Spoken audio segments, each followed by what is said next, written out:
Sa simula ng eksena, si Yamaguchi ay makikitang katabi ang kanyang ina habang natutulog, nag-iisip na gusto niyang magbago at gumawa ng hakbang patungo sa pagbabago.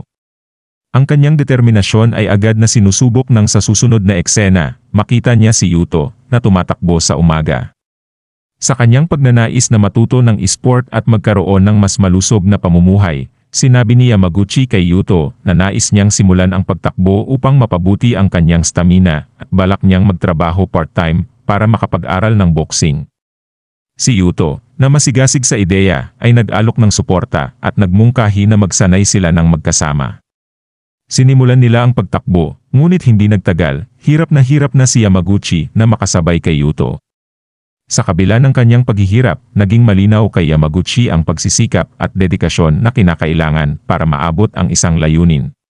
Nakita niya ang mga pagsubok na hinaharap ni Yuto, nakapareho lang ng edad niya, at lalo itong nagbigay inspirasyon kay Yamaguchi na ituloy ang kanyang mga pangarap. Habang sila ay sandaling tumigil, inamin ni Yamaguchi na hindi na siya makatakbo pa, ngunit pinuri siya ni Yuto sa kanyang determinasyon na tumakbo ng walang hinto hanggang sa puntong iyon. Inihayag ni Yuto na sa simula ng kanyang pagtakbo, ilang beses rin siyang sumuko dahil sa kahirapan.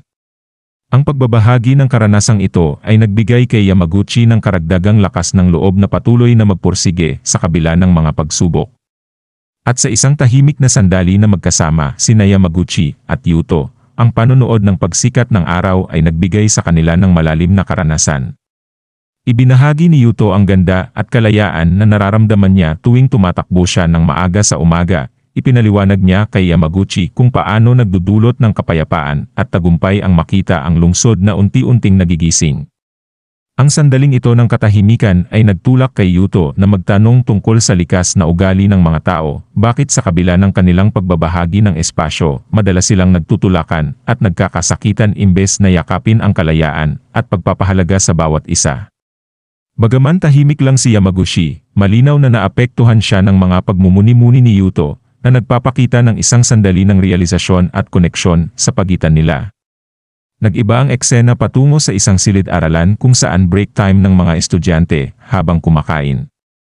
Gayunpaman, makikita ang tensyon ng ang bully ay patuloy na nakatitig kay Yuto, habang ang bully ay naalala ang tungkol sa isang bagong recruit na sumali kamakailan sa kanilang gang, isang taong nais hamunin ang pinakamalakas sa isang laban na walang patakaran.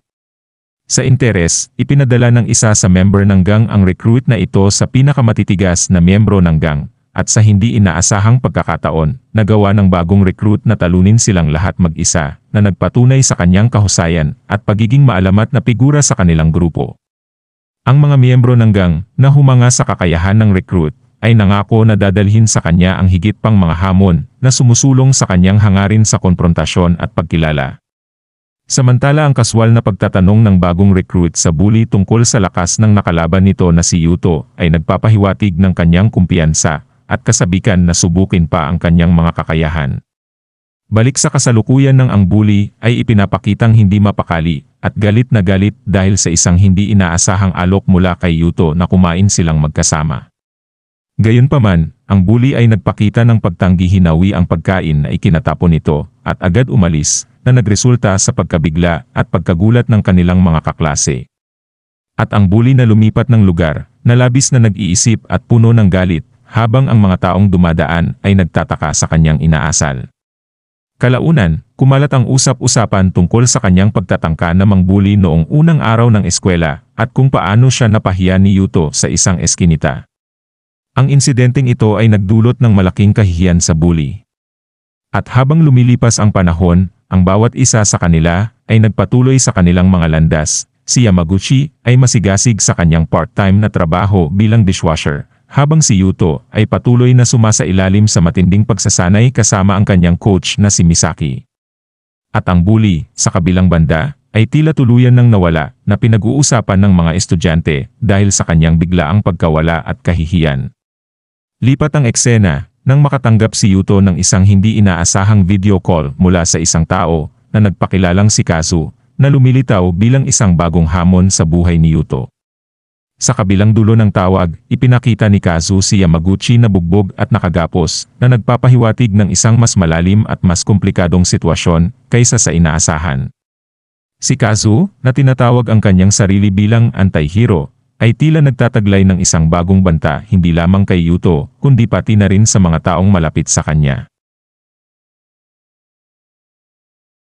Sa nakakakilabot na pagtatagpo, si Kazu ay nagbabanta kay Yuto gamit ang isang kutsilyo na nakatutok kay Yamaguchi, na nagpapahiwatig ng malalim na panganib kung susubukang tumawag nito sa pulis.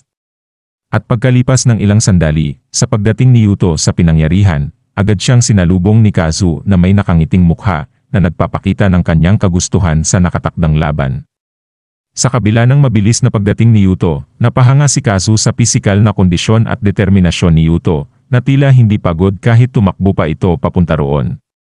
Ipinakilala ni Kazu ang konsepto ng kanilang paghaharap bilang isang laro, kung saan hinahanap niya ang isang katunggali na sapat ang lakas para maging kaaya-aya ang labanan.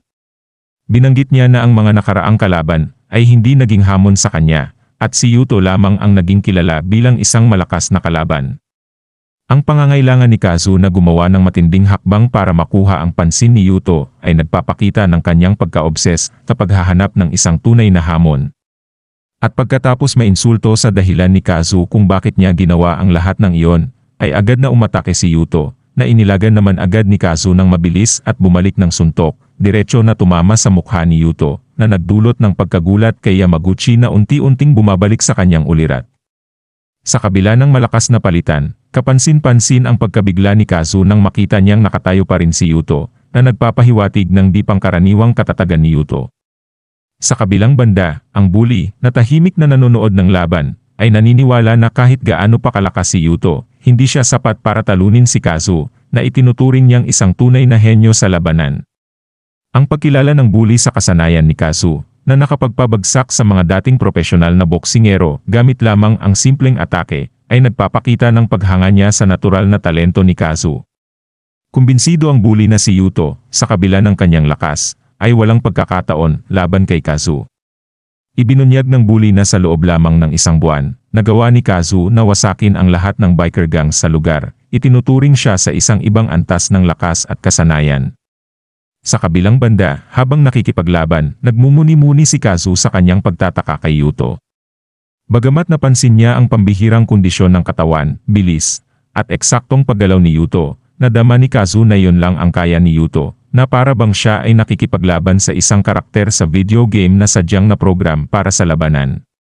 Para kay Kazu, ang tagumpay ni Yuto laban sa iba ay bunga ng simpleng lakas, na epektibo, laban sa karaniwang kalaban, ngunit nahuhulaan at limitado laban sa isang tunay na henyo.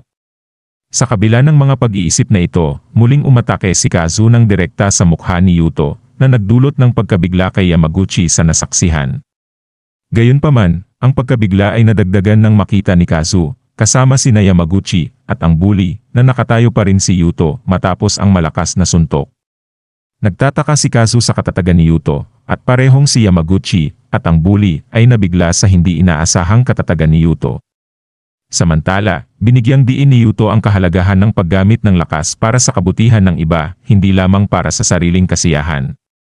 Sa kabila ng kanyang pagpapahayag, si Kazu ay nanatiling hindi apektado, pinili ang personal na kasiyahan sa paggamit ng kanyang lakas para sa mga walang kabuluhan na laban, na nagresulta sa isang marahas na pagpapakita ng kanyang kapangyarihan laban kay Yuto.